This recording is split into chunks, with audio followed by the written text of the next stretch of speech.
Hello,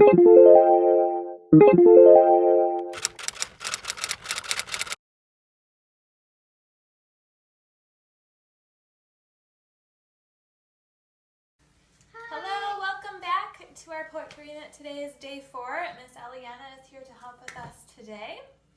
And yesterday, we were talking about how poets use line breaks in their poems to create music with the way their words sound on the paper.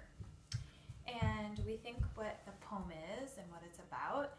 We read it a couple times and then we kind of decide what it should sound like on our piece of paper. And so we did that yesterday. And today, we're going to strengthen that same skill. So by the end of the day today, you're going to be able to rewrite your poem maybe a couple of times and decide what's the best way it should look like on your piece of paper so it can sound the way you want it to sound. Okay? I noticed, Eliana, you did that a lot yesterday, didn't you? You wrote your several poems different ways and laid it out in different ways on your piece of paper. And that was awesome. Okay, so she thought about, well, I could write it like this, or maybe I could write it like this, and then she decided which one worked the best for her. So maybe some of you did that yesterday, and maybe some of you thought you wrote your poem down and then you were like, well, this part's kind of boring, I'm going to take this out.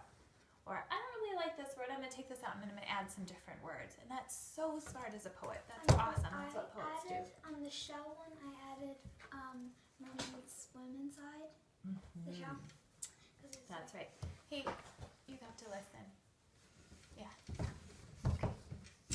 Thank you. All right.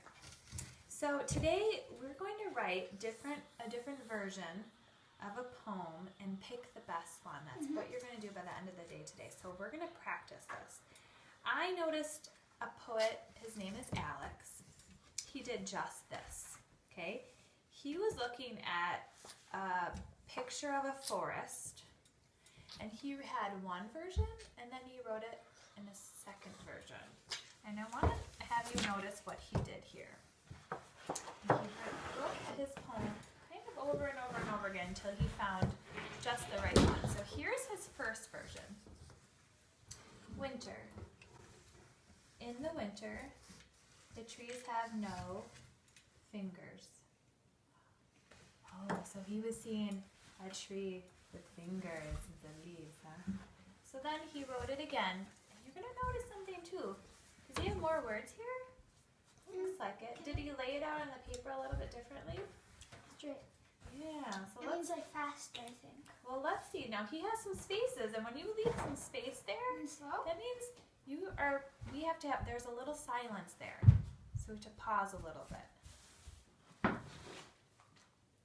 Okay, stay there. So here's Alex's second version. Winter. In the cold, lonely winter, the trees have no fingers. Do you hear the difference, like He added lonely and cold. He did have lonely and cold. And that's it. So he still has this awesome idea about those branches and leaves being like the fingers, but then he was thinking, well, really, it looks really lonely and cold out there. So he added some words in there, and it makes more sense. And then he had some space there, didn't he? Winter. In the cold, lonely winter, the trees have no fingers. So it kind of makes you pause here. Winter. That's really cool. So maybe that's something you can try today. I'm going to show you another one.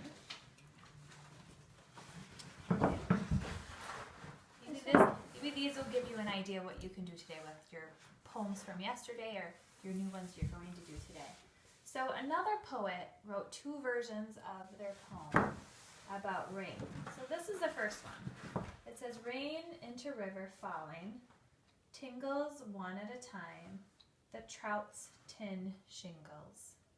So I kind of picture this poet with maybe looking at a picture of like sitting out into the lake or something, and it was like the rain was falling and there was some sort of a trout.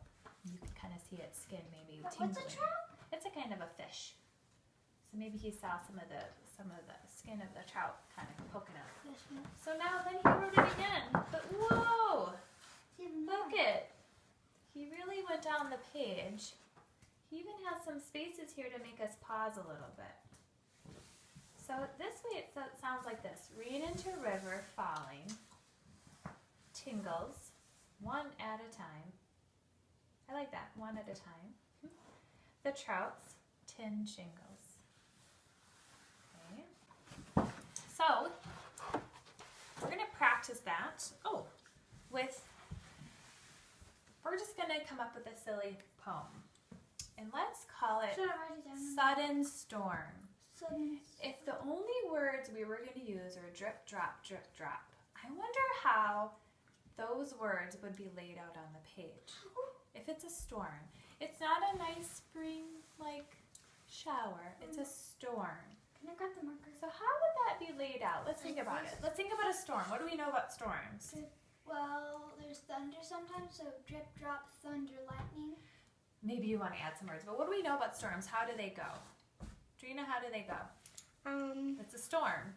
Sometimes it can break stuff a lot. It can what? It can break houses. It can be so strong. Like a tornado. Oh, that we have. It could be violent, right? It can break things, like you said. Drip, drop, violent Okay. storm coming this way. So how would we want? You grab a marker. So here, no, that's okay. So if we thought sudden storm, instead of just drip, drip, drip, drip, drip, drip, drip, drop.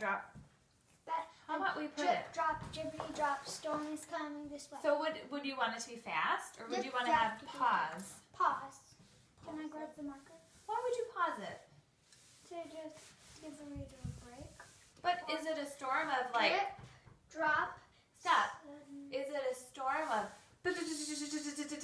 drops? yeah. So would you want there to be these long pauses like drip, drop, No.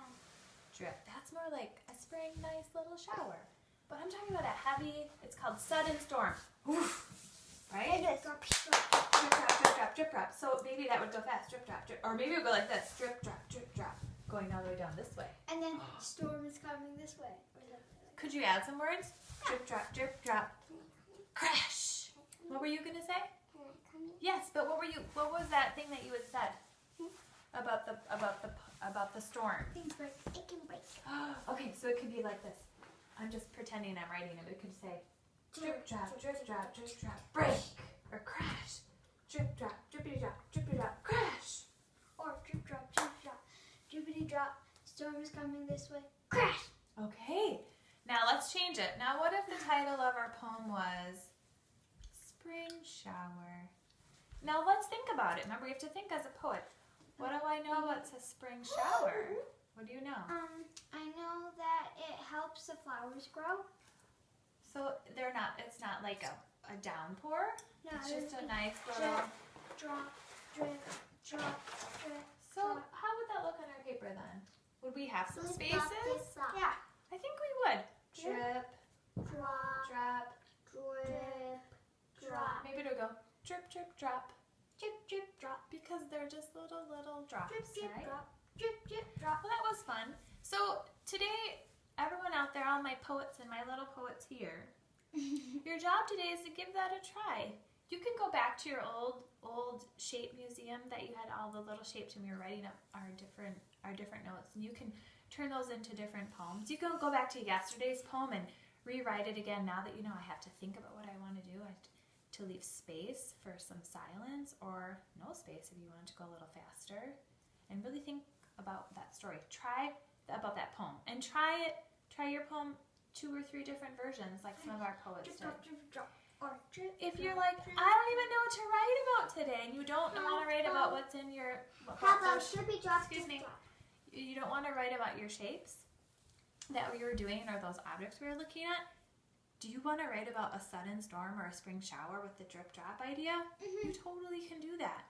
Do you want to write about the story like about the trees in the winter and the branches being like fingers? Yeah, you can use ideas from other poets and other writers. But think about what that story is about.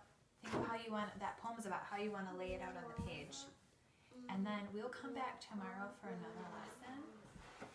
Okay, so good luck to all of you little poets, and we'll see you tomorrow. And big poets. And big poets. Bye. Bye.